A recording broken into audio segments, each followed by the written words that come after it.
सभी साईं भक्तों को मेरा नमस्कार। आज हम चरित्र का 20वां अध्याय पढ़ेंगे, जिसमें विलक्षण समाधान किया गया है। श्री काका साहेब के नौकरानी द्वारा श्री दास गणों की समस्या का समाधान किस प्रकार हुआ, हम इस अध्याय के अंतर्गत पढ़ेंगे। श्री काका साहब के नौकरानी द्वारा श्री दास गणों की समस्या किस प्रकार हल हुई थी, इसका वर्णन हेमाडपंत ने इस अध्याय में किया है। आज हम उसी का वर्णन करेंगे। आरंभ। श्री साई मूलतः निराकार थे, परंतु भक्तों के प्रेमवश ही वो साकार रूप में प्रकट हुए। माया रूपी अभिनेत्री की सहायता से इस विश्व की बृहत नाट्यशाला में उन्होंने एक महान अभिनेता का सदृश अभिनय किया। आओ श्री साई का बाबा का ध्यान स्मरण करें और फिर शिरडी चलकर ध्यान पूर्वक मध्याह्न की आरती के पश्चात का कार्यक्रम देखें।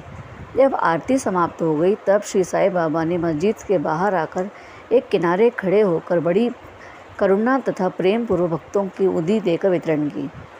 भक्तगण भी उनके समक्ष खड़े होकर उनकी ओर निहार कर चरण छूते और उदी वृष्टि का आनंद लेते थे।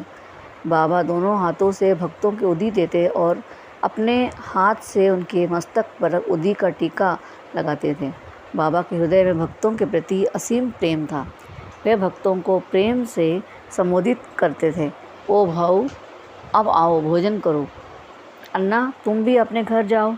बापू, तुम भी जाकर भोजन करो। इसी प्रकार प्रत्येक भक्त को संभाषण करते हुए उन्होंने घर लौटाना करते थे। आहा, क्या थे वे दिन, जो अस्त हुए तो ऐसे हुए कि फिर इस जीवन में कभी न मिले। यदि तुम कल्पना करो तो अभी भी उस आनंद का अनुभव कर सकते हैं। अब हम साई की आनंद रूपी मूर्ति का पर ध्यान करते हैं। प्रेम और आनंद पूर्वक उनकी चरण वंदना कर अध्याय का कथा का आरंभ करते हैं। ईशोपनिषद। एक समय की दासगणों ने ईशोपनिषद का टीका लिखना आरंभ किया। वर्णन करने से पूर्व उस उपनिषद का संक्षिप्त परिचय भी देना आवश्यक है। इसके वैदिक संहिता और मंत्रों का समावेश होने के कारण इसे मंत्रोपनिषद भी कहते हैं और साथ ही इन्हें यजुर्वेद के अंतिम 40वें अध्याय का अंश सम्मिलित होने के कारण यह वामस्नेनी और संहितोषित के नाम से भी प्रसिद्ध है। वैदिक संहिता के समावेश होने के कारण इसे उन अन्य उपनिषदों के अपेक्षा श्रेष्ठतर माना जाता है, जो कि ब्राह्मण और आरण्यक इन विषयों को विवरणात्मक ग्रंथ की कोटि में आते हैं। इतना ही नहीं, अन्य उपनिषद तो केवल ईशोपनिषद के वर्णित गूढ़ तत्वों पर ही आधारित टीकाएँ हैं। पंडित सातवलेकर द्वारा रचित बृहदारण्यक उपनिषद एक ईशोपनिषद की टीका प्रचलित टीकाओं को सबसे श्रेष्ठ मानी जाती है। Professor doctor R.D. रानडे का कथन है कि ईशोपनिषद की लघु उपनिषद होने हुए भी इनके विषय का समावेश है, जो एक असाधारण अंतर्दृष्टि प्रदान करता है। इसमें केवल 18 श्लोकों का ही आत्मवर्णन एवं आदर्श संत की जीवनी, जो आकर्षण और कष्टों से संसरण से भी अचल रहता है।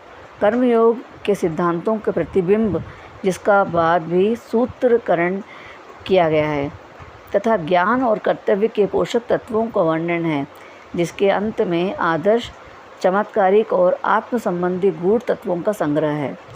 इस उपनिषद के संबंध में संक्षिप्त परिचय तो ये स्पष्ट है कि इसका प्राकृत भाषा में वास्तविक अर्थ सहित अनुवाद करना कितना दुष्कर कार्य है कि दासगणों ने ओवी छंदों के अनुवाद तो किया, परंतु उनके सार तत्व को ग्रहण न कर सकने के कारण उन्हें अपने कार्य में संतोष न मिला। इस कारण असंतुष्ट होकर उन्होंने कई अन्य विद्वानों ने शंका निवारणार्थ परामर्श एवं वाद विवाद भी अधिक किया, परंतु समस्या पूर्वतः जटिल ही बनी रही और संतोषजनक अर्थ करने कोई भी सफल ना हो सका।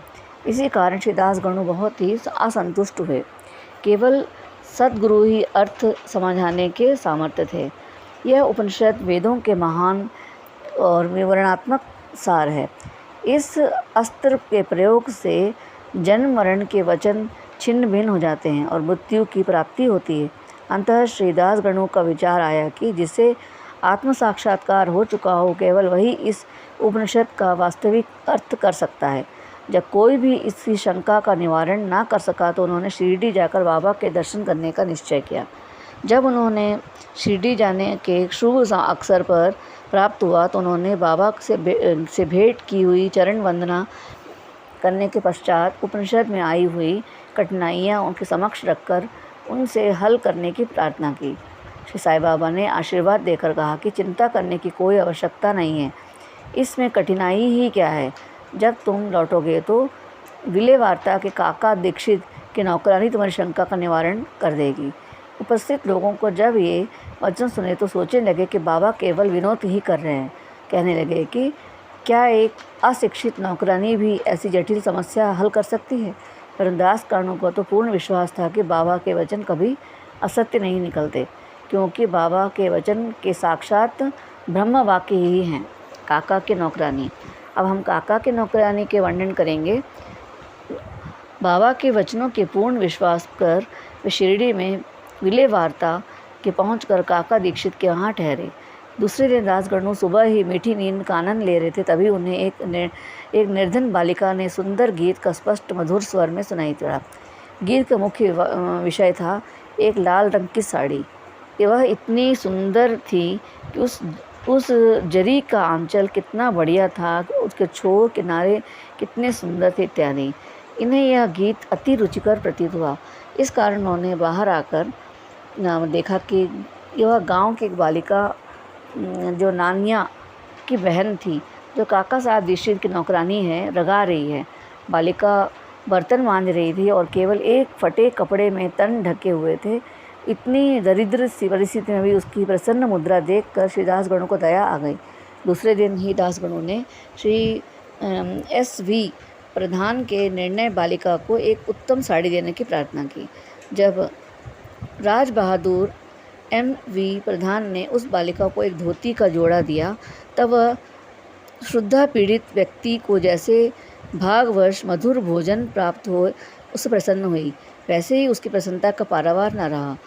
दूसरे दिन उसने नई साड़ी पहनी और अत्यंत हर्षित होकर आनंद नाचने कूदने लगी और अन्य बालिकाओं के साथ वह फुगड़ी खेलने में मग्न रही। अगले दिन उसने नई साड़ी संभाल कर संदूक में रख दी और पूर्वतः फटे पुराने कपड़े पहनकर आई, परंतु फिर भी पिछले दिन के समान ही प्रसन्न दिखाई दी। यह देखकर दासगणों को दया और आश्चर्य में परिणत हो गया। उनकी ऐसी धारणा थी कि निर्धन होने के कारण ही तो उसे फटे कपड़े पहनने पड़ते थे, परंतु जब उसे के पास नई साड़ी थी जिसे उसने संभाल कर संदूक में रख दिया और फटे कपड़े पहनकर फिर से उसी गर्व आनंद के साथ अनुभव करती है, उसका मुख पर दुख या निराशा का कोई निशान भी नहीं था। इस प्रकार उन्हें अनुभव एक नौकरानी द्वारा हुआ कि दुख और सुख में अनुभव केवल मानसिक स्थिति पर निर्भर है। इस घटना के पर गूढ़ विचार करने के पश्चात वे इस निष्कर्ष पर पहुँचे कि भगवान ने जो कुछ दिया है उसे ही समाधान वृत्ति रखनी चाहिए। यह निश्चयपूर्वक समझना चाहिए कि वह सब चराचर और व्याप्त है और जो कुछ भी स्थिति उसकी दया से उनको प्राप्त हो वह अपने लिए अवश्य ही लाभप्रद होगी। इस विशिष्ट घटना से बालिका की निर्धन अवस्था, उसे फटे पुराने कपड़े और नई साड़ी देने वाले उसकी दोनों स्वीकृति देते वाले इस ईश्वर द्वारा ही प्रेरित एक कार्य था। श्री दासगणों ने उपनिषद के पाठ में प्रत्यक्ष शिक्षा मिल गई, अर्थात जो कुछ आपके पास है उसी में समाधान वृत्ति माननी चाहिए। सार यह है कि जो कुछ होता है सब उसी की इच्छा से नियंत्रित है, अतः उसी से संतुष्ट रहने का हमारा कल्याण है।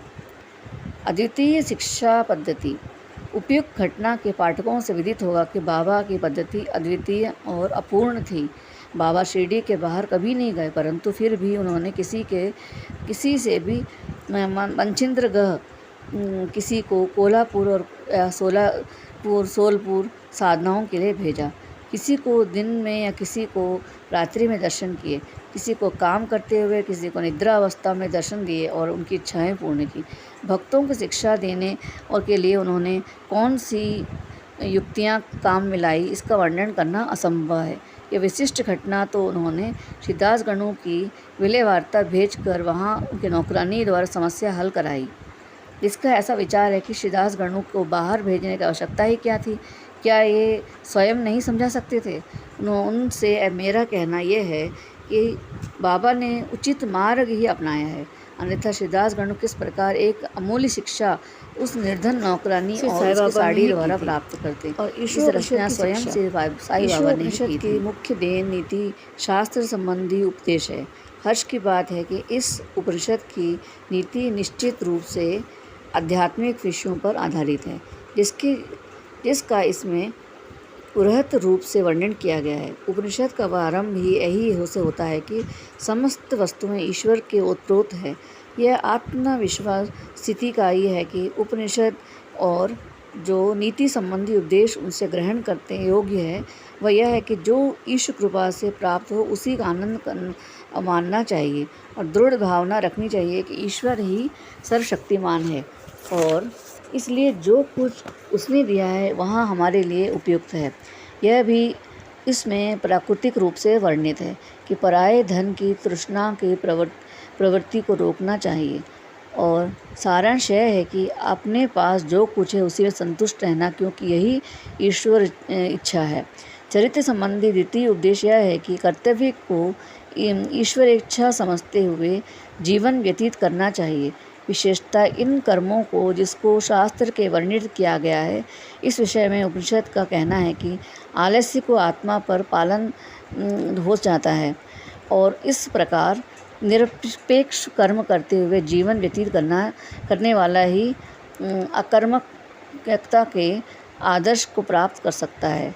अंत में कहा है कि जो सब प्राणियों में अपना ही आत्मस्वरूप समझता है तथा जिसे समस्त प्राणी और पदार्थ आत्मस्वरूप हो चुके हैं, उसे मोह पर उत्पन्न हो सकता है। ऐसे व्यक्ति को दुख का कोई कारण नहीं हो सकता।